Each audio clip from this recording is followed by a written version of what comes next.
Julien, toi, tu disais, dans tes amours de jeunesse, c'est la Formule 1, il y a beaucoup d'autres choses. Sur Sport en France, qu'est-ce que tu arrives à faire de beau? Moi, c'est pas simple pour les droits, bien sûr. Hein. Ah non, pas la Formule 1 déjà, ça c'est une certitude. Non, après nous on a quand même pas mal de choses. On a beaucoup de sports en continuité. On a le championnat de France de volley féminin, le basket aussi avec la Boulangère Wonder League, Synerglass League Magnus. Et puis après, des petites choses qui viennent comme ça, par-ci par-là. Là, bientôt on va avoir les championnats du monde de pétanque. On a du squash aussi. On va diffuser le circuit PSA. Donc non, on a pas mal de trucs très intéressants. Futur sport olympique. Futur sport olympique. Oh oui, c'est Camille Serme qui revient, ouais, tout à fait, pour une qualif au jeu. Ce sera pas facile, mais le challenge est intéressant. Ce qui est bien de t'avoir comme t'es spécialiste de Formule 1, c'est que toi, tu adores Philippe aussi. Hein. Je sais pas si tu aimes la Formule 1, Louis. Ah ouais, j'adore. Moi aussi. Ah ouais, Corinne, pareil. Tous les grands prix quasiment. Moi, je me suis passionnée à l'époque pour le duel Prost-Senna, mais j'ai un peu lâché depuis. Oui, je sais. Ça, c'est l'époque de Maître Capello. C'était quand j'étais jeune. Et j'ai un peu lâché depuis. J'avoue que non, je regarde plus vraiment. Son petit caractère, les bagarres derrière. Non. Même Schumacher, c'était pas bon. Non, ça me passionnait pas plus que ça. Elle est toujours aussi passionnante la Formule 1 parce que de temps en temps on s'ennuie faire, même sur la fin de championnat, il y a des grands prix comme au Mexique qui étaient passionnants. Ouais, ça dépend. Après, il y a beaucoup de choses qui ont changé. Moi, je trouve qu'il y a des choses qui sont moins intéressantes. Le DRS notamment, ça rend les courses quand même beaucoup moins intéressantes parce que les pilotes dépassent entre guillemets beaucoup plus facilement, toujours dans les mêmes zones. Puis ça crée vraiment un décalage de niveau entre les grosses écuries et puis les moyennes. Mais le but, c'est pour que ça double. Oui, mais c'est quand même des pilotes qui sont très talentueux et on se rend compte, comme il n'y a pas longtemps, quand il y a eu le Grand Prix du Brésil avec la pluie, que en fait, ils n'ont pas besoin du DRS, quoi. Donc ils savent doubler. Et aujourd'hui, les monoplaces prennent beaucoup de place sur la piste. Elles sont très larges, très grosses. Ça changera en 2026 avec la nouvelle réglementation, ce qui devrait être un peu plus intéressant. Mais non, on est revenu quand même à des choses c'est un peu plus serré quand même ces dernières années, ça s'est resserré, il y a des écuries qui ont bien travaillé, McLaren est revenu sur le devant de la scène, Ferrari travaille très très bien depuis que Fred Vasseur est arrivé. Donc voilà, Red Bull travaille peut-être un petit peu moins bien. Et année compliquée, début d'année avec les orders, tes soucis, ils ont été bien agités en coulisses surtout. Et puis surtout, leur problème principal c'est qu'ils n'ont qu'un seul pilote, quoi. Donc, c'est un choix ça. En Formule 1, ça a toujours existé. Le 1 et le 2, Philippe, ça a toujours existé. Oui, mais là, ils ont un 2 qui marque vraiment pas beaucoup de points. Et dans ce genre d'écurie, c'est quasiment c'est très rare, quoi. Et là, ils en sont à passer presque 3e au classement constructeur.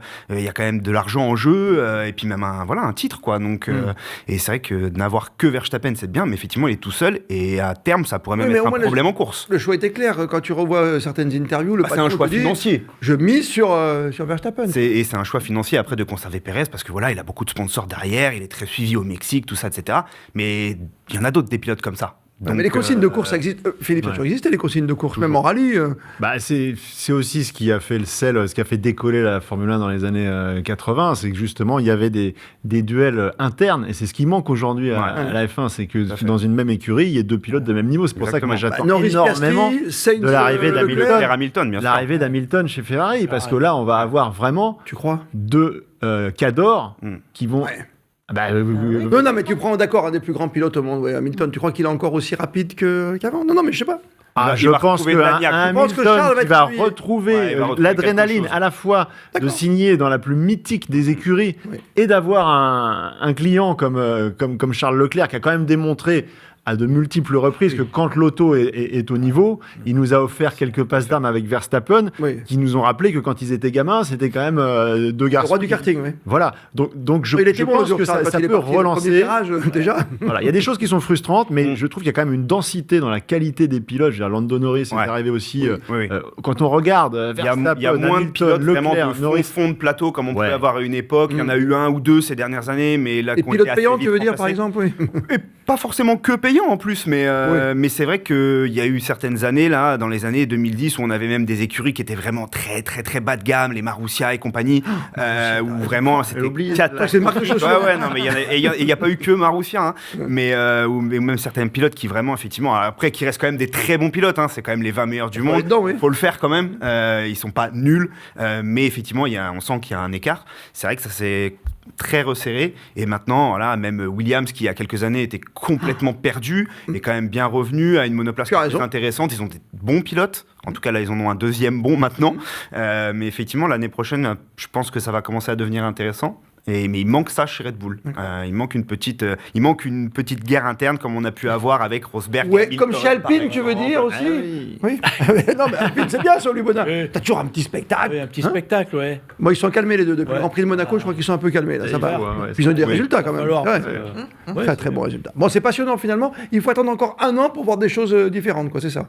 Bah là, 2025, ça va pas beaucoup bouger. Non.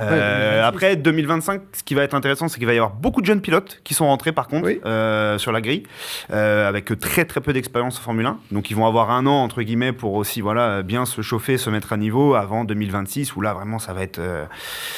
Il va y avoir 2 nouvelles écuries en plus, avec Audi et Cadillac du coup, qui l'a annoncé cette semaine.